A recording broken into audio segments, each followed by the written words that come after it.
आप सभी को मेरा नमस्कार। श्री संत जगत गुरु जगदीश मुनि बाग आश्रम बाशुंबे तासगांव, इस पुण्य भूमि पर गौ सेवा पुरस्कार का जो यह कार्यक्रम अभी चल रहा है, मैं इसके लिए सभी लोगों को बहुत बहुत धन्यवाद देना चाहता हूँ। ये बहुत बड़ी कृति है कि जो लोग गाय के क्षेत्र में काम कर रहे हैं उनका सम्मान हुआ है।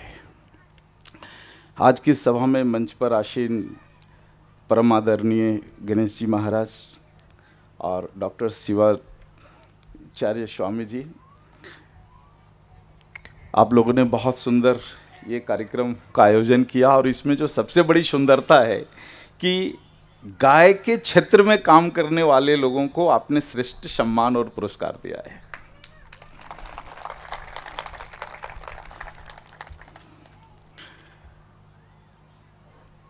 मैं कुछ विज्ञान से जुड़ी हुई बातें, अपने भूगोल से जुड़ी हुई बातें और गौवंश के ऊपर कुछ विषय रखना चाहूँगा आपसे।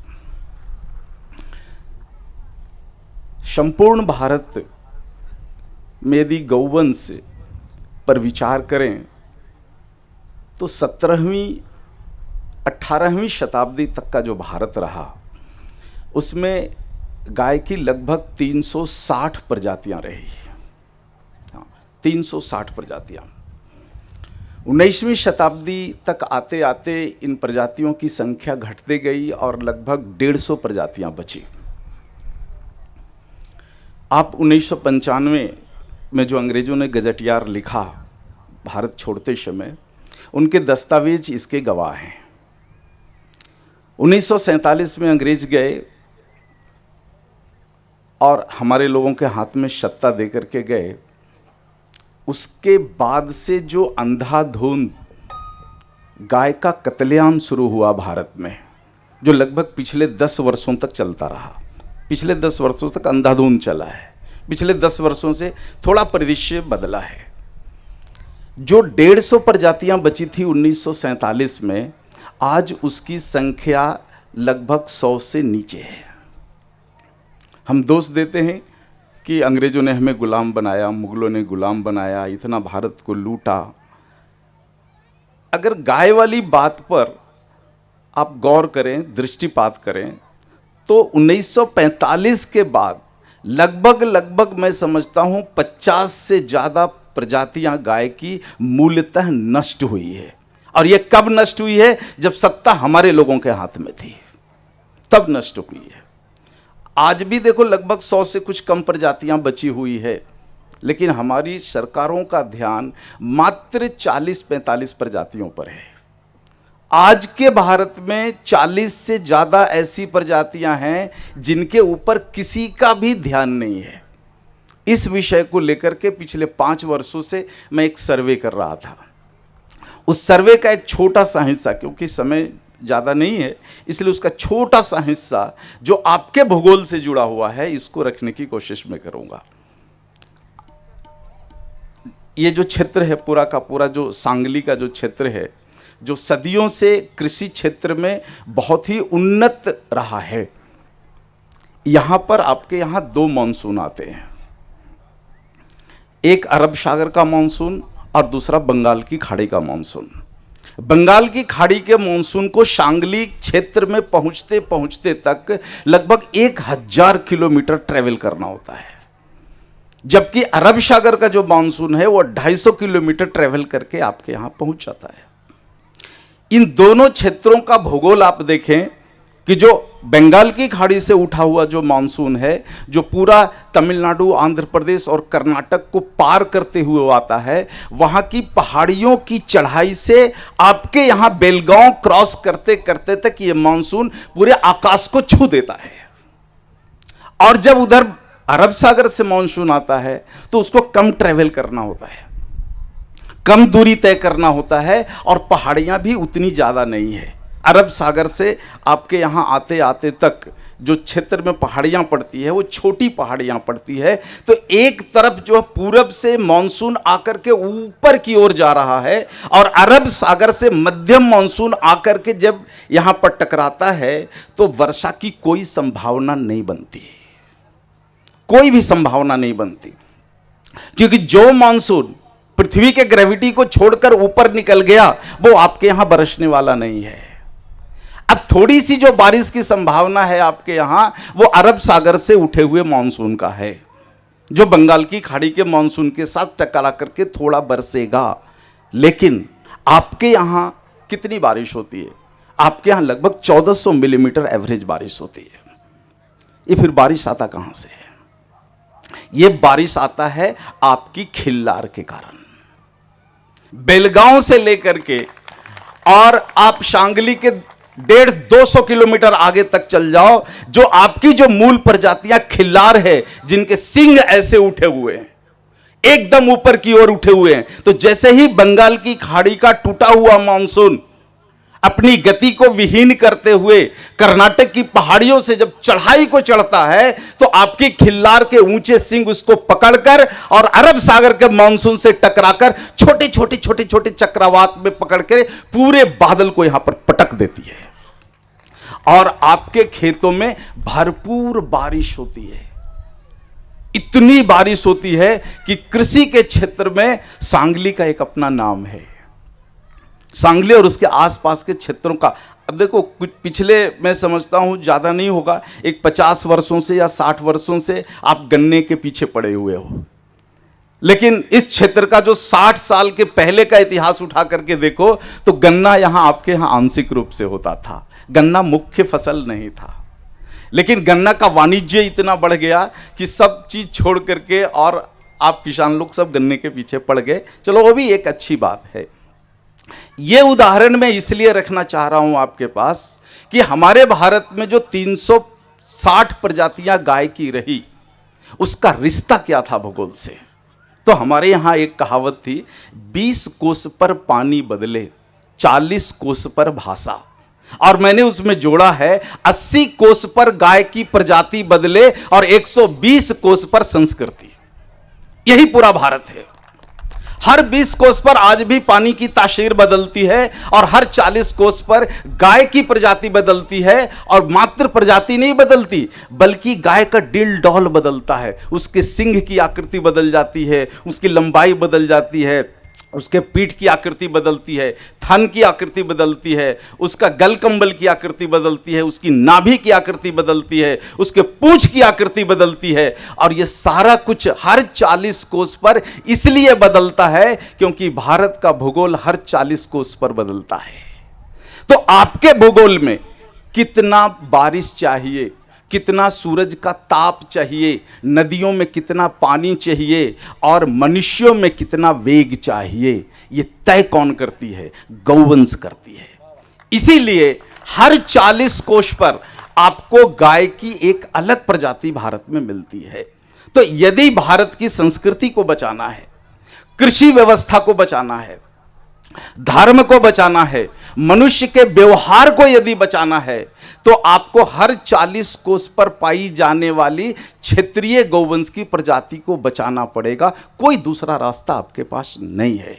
मैंने तो केवल एक मौसम का उदाहरण यहां पर रखा है कि यदि आप चाहते हो कि इस क्षेत्र में जो अभी वर्तमान में 1200 से 1400 मिलीमीटर बारिश हो रही है, इस बारिश को आगे लंबे समय तक अगर मेंटेन करके रखना है कि कम से कम इतनी बारिश तो हो जाए कि पूरा गन्ना उग जाए, गन्ना सूखे नहीं, तो आपको मात्र खिल्लार की संख्या बढ़ानी पड़ेगी।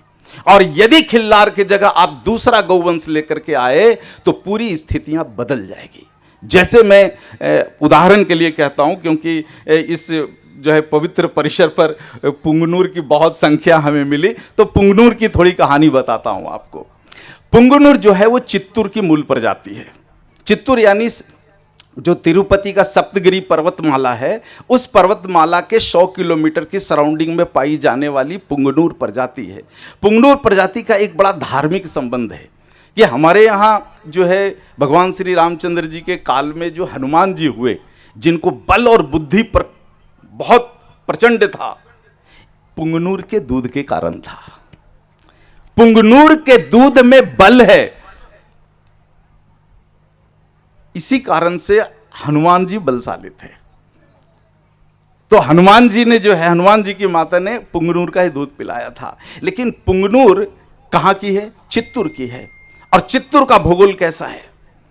जो सप्तगिरी पर्वतमाला का भूगोल कैसा है? बंगाल से उठा हुआ मानसून जो लगभग 150 किलोमीटर प्रति घंटा से उठता है, एवरेज 100 किलोमीटर प्रति घंटा से तो कभी कम में वहां वेग उठता ही नहीं बंगाल की खाड़ी में।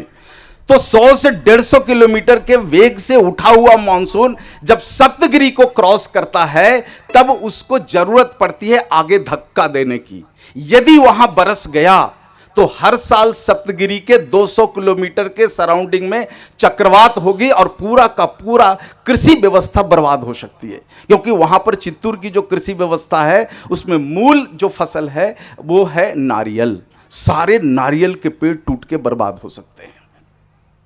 उसको बचाने के लिए प्रकृति ने चित्तूर में किसको दिया है? पुंगनूर को दिया है। पुंगनूर की सींग ऐसे होती है, जैसे ही बंगाल का 100 किलोमीटर तेज मानसून आया, पुंगनूर के सींग उसको बिखेर देते हैं दोनों तरफ और धक्का दे देते हैं। कुछ तो बंगाल की खाड़ी में रिटर्न चला जाता है और कुछ आपके यहां जो है दक्षिणी पूर्वी महाराष्ट्र में प्रवेश कर जाता है। ये चित्तूर में पाई जाने वाली पुंगनूर के कारण है। यदि आपने महाराष्ट्र की भूमि पर पुंगनूर को स्थापित करने की कोशिश की तो जो टूटा हुआ मानसून बंगाल की खाड़ी से आपके यहां आ रहा है और जो तेज मानसून अरब की सागर से आ रहा है, ये दोनों जब इस तरह से टकराएगा तब पुंगनूर उसको बिखेर के दूर भगा देगी और आपके यहां का वर्षा कम जाएगा।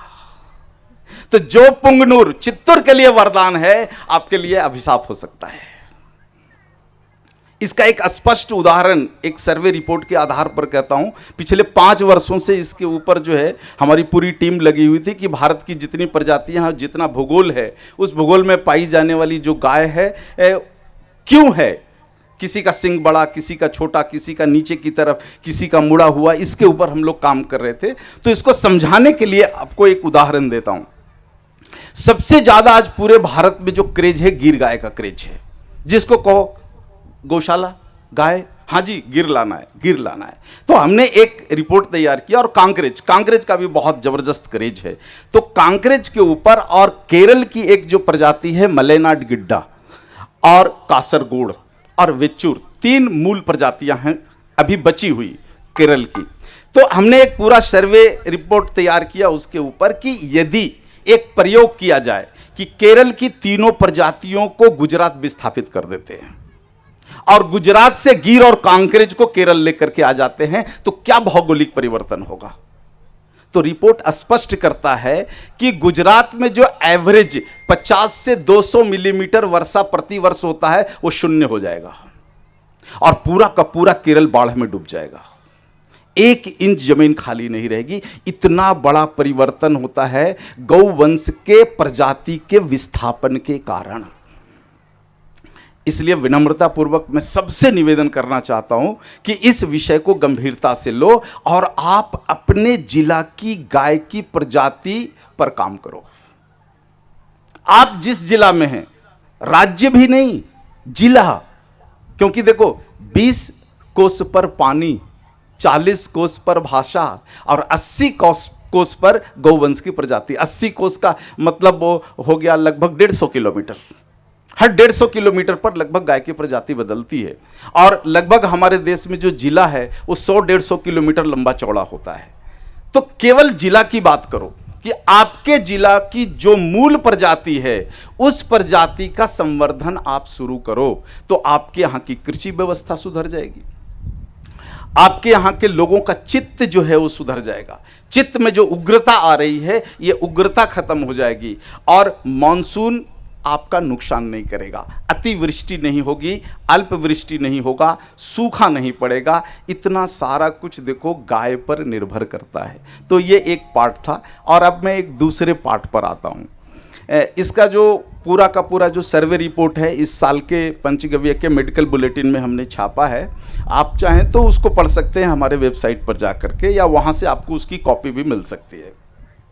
अब दूसरा विषय जो है वो आता हूँ चिकित्सा वाला विषय पर, क्योंकि ये भी देखो बहुत बड़ा ज्वलंत विषय है कि हमने दुनिया के हर साधन को खड़ा कर लिया है।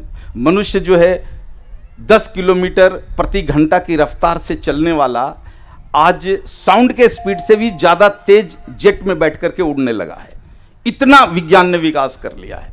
चंद्रमा पर गए या नहीं गए पता नहीं, लेकिन दम भर रहे हैं कि हम गए, और नहीं गए तो मशीन तो भेजा, पता नहीं सत्यता क्या है वो, उस पर मैं कुछ टिप्पणी नहीं करूंगा। लेकिन केवल बात मेरा इतना ही कहना है कि विज्ञान की ऊंचाई और ऊंचाइयों पर हम पहुंचते जा रहे हैं, लेकिन जिसके कारण हमारे इस शरीर का अस्तित्व है, जिसके कारण इस पृथ्वी का अस्तित्व है, उस पर कभी हमने चिंतन नहीं किया है। हमारा शरीर 5 कंपाउंड एलिमेंट का बना हुआ है, जिसको 5 यौगिक तत्व कहते हैं, भूमि, जल, अग्नि, वायु, आकाश। और इसी 5 का कंपोजिशन पूरी पृथ्वी है, इसी 5 का कंपोजिशन सारे वनस्पति है, इसी 5 का कंपोजिशन गाय का शरीर है। 84 लाख योनियों के शरीर का कंपोजिशन यही है, 5 चीजें, भूमि, जल, अग्नि, वायु, आकाश। हमारे शरीर में यदि कोई बीमारी होती है, इसका मतलब ये 5 यौगिक तत्वों में कहीं ना कहीं कुछ फेरबदल हुआ है, इसका अनुपान बदल गया है, इसका संतुलन बदल गया है। तो हमारा जो स्वास्थ्य है कि हमको निरोगी रहना है, या किसी वनस्पति का निरोगी रहना है, किसी जीव जंतु का निरोगी रहना है, निर्भर किसके ऊपर करता है? इसी 5 तत्वों पर निर्भर करता है, भूमि, जल, अग्नि, वायु, आकाश। शरीर का भूमि तत्व, जल तत्व, अग्नि तत्व, वायु तत्व, आकाश तत्व अगर संतुलित है, बराबर है, तो कभी कोई बीमारी आ नहीं सकती। तो पृथ्वी को भी बीमारी आती है। पृथ्वी का भी जब भूमि तत्व, अग्नि, वायु, आकाश तत्व का संतुलन बिगड़ता है, तब पृथ्वी को भी बीमारी आती है, और उस बीमारी का नाम है सुनामी, उस बीमारी का दूसरा नाम है भूकंप, उस बीमारी का तीसरा नाम है तूफान, उस बीमारी का चौथा नाम है अकाल, उस बीमारी का अगला नाम है अतिवृष्टि, अल्पवृष्टि, बर्फ की वृष्टि। ये सब पृथ्वी के शरीर की बीमारियों के नाम है, जैसे हमारे शरीर के बीमारियों के नाम है। तो ये सारा जिसके कारण है, जिस पर टिका हुआ है, इस पर हमने कभी विचार किया नहीं, और सैटेलाइट बनाने पर विचार कर रहे हैं, महल खड़ा करने पर विचार कर रहे हैं। शरीर रहेगा तो उस महल का उपभोग होगा, और शरीर है ही नहीं तो फिर महल किस काम का। महाराज जी ने कहा ना, खाली हाथ खाली हाथ, इस विषय को बड़ी गंभीरता से ले लो आप। तो विज्ञान, साइंस चाहे कितनी भी ऊंचाई पर चल जाए, मिट्टी के शुद्धिकरण का टेक्नोलॉजी आज तक विज्ञान ने नहीं निकाला। जो मिट्टी हमारे शरीर में 22% है, जो मिट्टी इस पृथ्वी में 22% है, उसके शुद्धिकरण पर कभी विचार नहीं किया। हमारे शरीर में जो जल 68% है, उस जल के शुद्धिकरण पर हमने काम नहीं किया। हमारे शरीर में जो वायु है, अग्नि है, आकाश है, इसके शुद्धिकरण पर कभी काम नहीं किया, और यही कारण है कि हम देखो बीमार होते जा रहे हैं।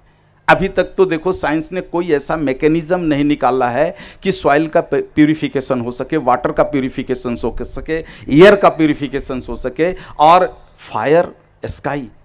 ये तो विज्ञान के सोच के बहुत ऊपर वाली बात है। ये तो मूल चीज है। आप पूरे सृष्टि में घूम जाओ, और जितने भी पूरे दुनिया में धर्म ग्रंथ हैं, वेद पुराण जितने भी हैं, सबको ब्राउज करो, एक बार पढ़ो आप। इनके शुद्धिकरण का रास्ता कहीं आपको यदि मिलता है तो मात्र गाय के माध्यम से मिलता है, कोई दूसरा रास्ता नहीं है। आप मिट्टी का शुद्धिकरण कर लो, आपके पास कोई मशीन नहीं, कोई रॉकेट नहीं, कोई इक्विपमेंट्स नहीं। जल का शुद्धिकरण नहीं कर सकते आप। ये नदियों का शुद्धिकरण है ना, ये सबसे बड़ा फ्रेब है, झूठ है। जो पानी केमिकल के उपयोग से, केमिकल के प्रयोग से गंदा हुआ है, उस गंदे पानी को आप शुद्धिकरण करने के लिए फिर केमिकल का एप्लीकेशंस कर रहे हो। शुद्धिकरण कहां हुआ? जिस प्रदूषित वायु के शुद्धिकरण की बात है, उसके शुद्धिकरण के लिए केमिकल का एप्लीकेशंस कर रहे हो। केमिकल मतलब क्या? प्रकृति के द्वारा बनाया हुआ नहीं, मनुष्य के द्वारा बनाया हुआ विपरीत समीकरण जो केमिकल है। तो आप उससे कैसे शुद्धिकरण कर लोगे? हो ही नहीं सकता शुद्धिकरण। लेकिन पूरे धरती पर गाय मात्र एक ऐसी जीव है, प्राणी है, इस धरती का प्राण है, जो मिट्टी का शुद्धिकरण करती है, जल का शुद्धिकरण करती है, अग्नि का शुद्धिकरण करती है, वायु का शुद्धिकरण करती है, आकाश का शुद्धिकरण करती है, और उससे ऊपर ब्रह्म ऊर्जाओं का शुद्धिकरण करती है। इसीलिए गाय को क्या कहेगा? ब्रह्म सुताभ्यश्च। गाय को ऐसे ही हम नमस्कार नहीं करते हैं। नमो गोव्य श्रीमतीभ्य सौरभ्येभ्य एव च, नमो ब्रह्म सुताभ्यश्च पवित्राभ्यो नमो नमः। सर्व काम दूधे देवी सर्व तीर्थाभिषेचिनी, पावनी शुरभि श्रेष्ठे देवी तुभ्यम नमो नमः। गाय को ऐसे ही नमस्कार नहीं करते हैं। सौरभ्येभ्य एव च, मतलब जैसे सूर्य नारायण हैं वैसे ही गाय है। जितना कुछ हमें सूर्य से मिलता है, सब कुछ हमें गाय से मिलता है। सूर्य किसी से कुछ नहीं लेते, गाय भी किसी से कुछ नहीं लेती है। तो क्या कहा गया गाय को? सूर्य की प्रतिनिधि। सूर्य की प्रतिनिधि। सूर्य साक्षात हमारे सामने हो जाए तो हम जल के राख हो जाएंगे। इसलिए सूर्य ने एक अपनी ऐसी शीतल प्रतिनिधि को भेजी है, जो देती है सूर्य की भांति सब कुछ, लेकिन हमें जलाती नहीं है। इसलिए कहा गया सौरभ्येभ्य एव च, और आगे कहा गया ब्रह्मसुताभ्यश्च। ये ब्रह्मा की पुत्रियां हैं, पुत्रियां जैसी नहीं, ब्रह्मसुताभ्यश्च, बिल्कुल ब्रह्मा की पुत्रियां की तरह है। तो ब्रह्मा कौन है? ब्रह्मा एक तरंग है जिससे पूरी सृष्टि की निर्मित हुई है। इसलिए कहा गया है कि ब्रह्मा ने सृष्टि बनाया है।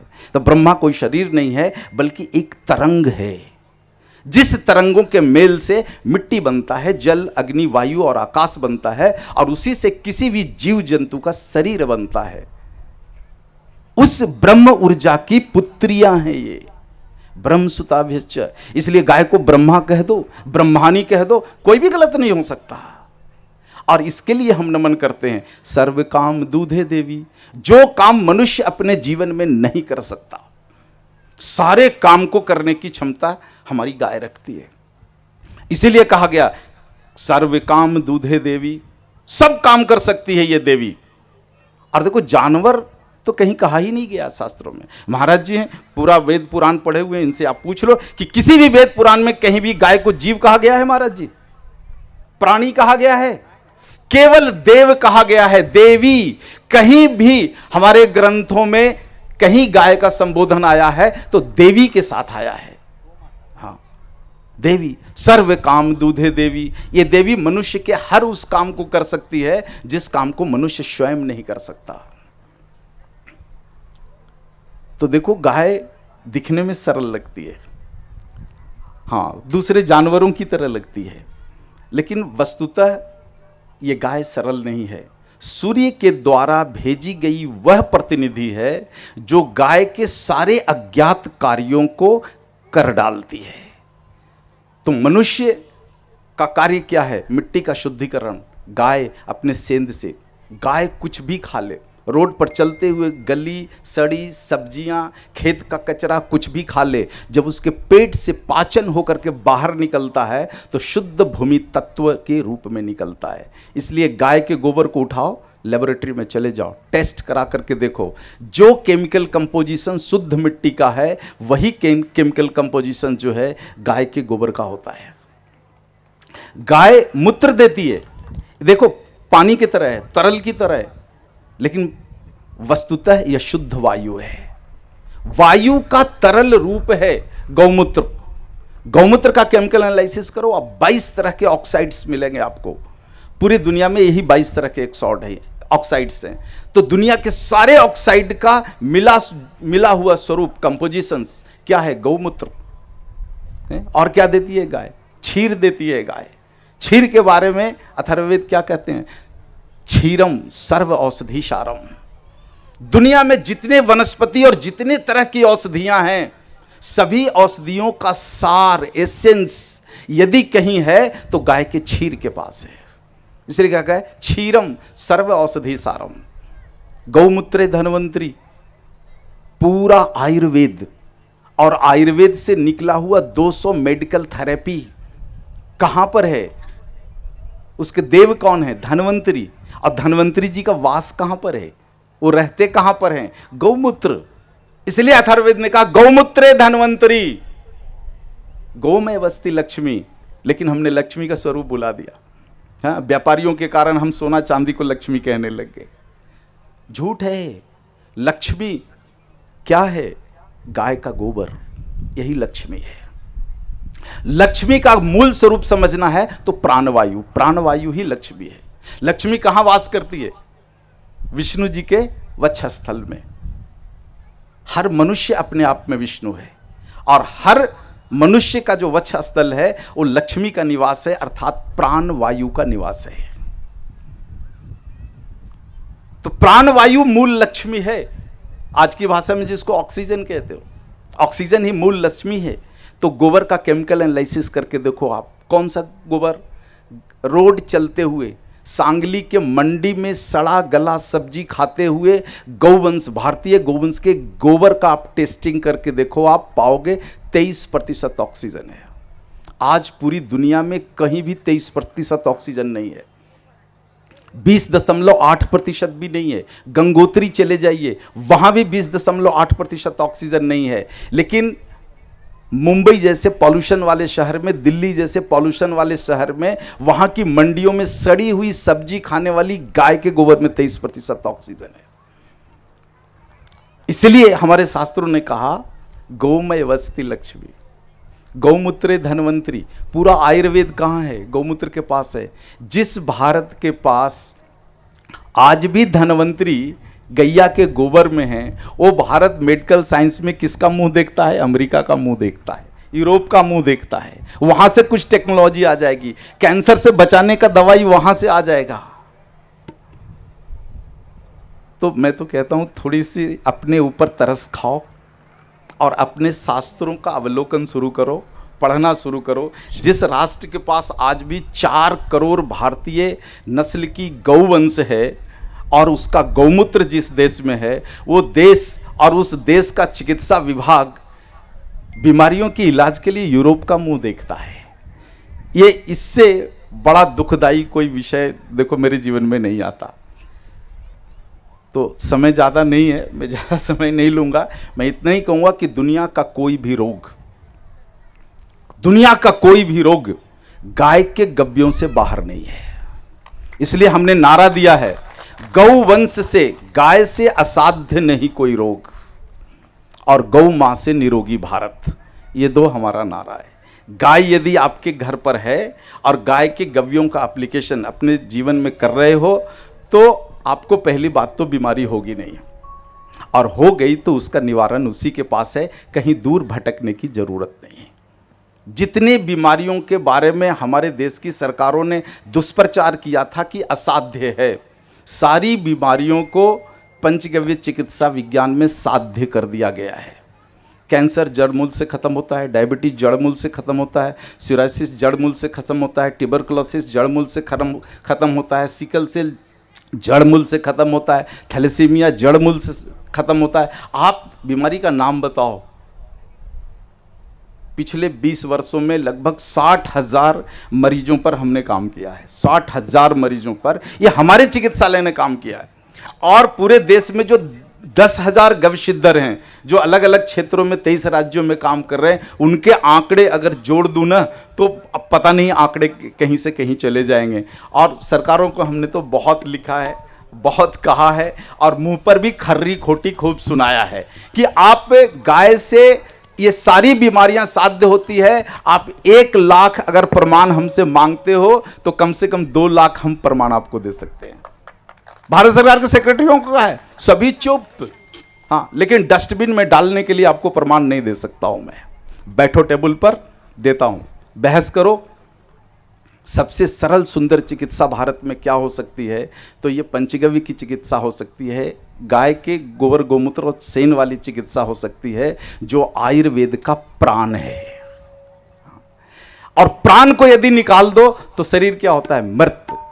आज मॉडर्न आयुर्वेद मृत पड़ा हुआ है, इसके लिए क्योंकि उसका प्राण पंचगव्य को बाहर निकाला गया है। इसलिए मैं पूरे भारतवासियों से निवेदन करता हूं कि आप एक बार गाय का वर्ण करो, है ना, गाय के गव्यों का वर्ण करो। गाय पता नहीं कितने गव्य देती है। गोमय का गौरी बनता है, वो भी एक गव्य है। जला दो तो कोयला बनता है, वो भी एक गव्य है। जला दो तो राख बनता है, वो भी एक गव्य है। राख को पानी में घोल दो, वो भी एक गव्य है। निथार के पी लो, वो भी एक गव्य है। क्षीर भी गव्य है। जमा दो दही बनता है, वो भी एक गव्य है। दही को मथ दो तो ताक बनती है, वो भी एक गव्य है। उससे लोनी निकलता, वो भी एक गव्य है। लोनी को गर्म कर दो, घी बनता, वो भी एक गव्य है। गौमूत्र भी एक गव्य है। गौमूत्र को वाष्पीकृत करके अर्क बना दो, वो भी एक गव्य है। अर्क को फिर से वाष्पीकृत कर दो, तब भी वो गव्य है। और कितनी बार भी इन चीजों का प्रोसेस करते जाओ, कभी भी इसकी गुणवत्ता नहीं कमती। दुनिया में केवल और केवल एक चीज है, गाय का गव्य, जिसका प्रोसेस प्रोसेस प्रोसेस करते जाओ, कभी कमता नहीं। जबकि मॉडर्न साइंस पूरा का पूरा खड़ा हुआ है प्रोसेस लॉस की थ्योरी पर। 1 किलो गेहूं को पीस दो चक्की में, 1 किलो आटा नहीं मिलता। लेकिन 1 लीटर दूध में अगर 100 यूनिट कैल्शियम है, दही बना दो 400 यूनिट कैल्शियम हो जाता है। दही को मत करके ताक बना दो, 1200 यूनिट कैल्शियम हो जाता है। और उससे भी लोनी निकाल लो, फिर भी कैल्शियम बढ़ता है। उसका तूप बना दो, फिर भी कैल्शियम बढ़ता है। गाय का कच्चा गोबर में 23% ऑक्सीजन है। जला के गौरी बना दो, 27% ऑक्सीजन हो जाता है। उसको जला के कोयला बना दो, 30% ऑक्सीजन होता है। कोयला को जला के राख कर दो, 46% ऑक्सीजन होता है। और उस राख को भी जला करके महाभस्म बना दो, 55% ऑक्सीजन होता है। दुनिया में एक भी वस्तु बता दो जो प्रोसेस करने के बाद बढ़ता हो। पूरा का पूरा दुनिया का टेक्नोलॉजी प्रोसेस लॉस की थ्योरी पर खड़ा हुआ है। गाय के आगे वो चरमरा करके टूट जाता है, खत्म हो जाता है। बस इसी के साथ आज के संवाद को यहीं पर मैं विराम देता हूं और आप सभी को बहुत बहुत धन्यवाद देता हूं कि आपके दिलों में गाय के प्रति प्रेम है। और विशेष रूप से इस संस्था को मैं धन्यवाद देता हूं जिन्होंने आज बहुत अद्भुत कार्य किया है कि आधारभूत काम करने वाले लोगों को आपने सम्मान दिया है। इसलिए आपका बहुत बहुत धन्यवाद, बहुत बहुत आभार। गौ माता की जय, गौ माता की जय, खिल्लार माता की जय। जय हो, जय हो, जय हो। सभी का कल्याण।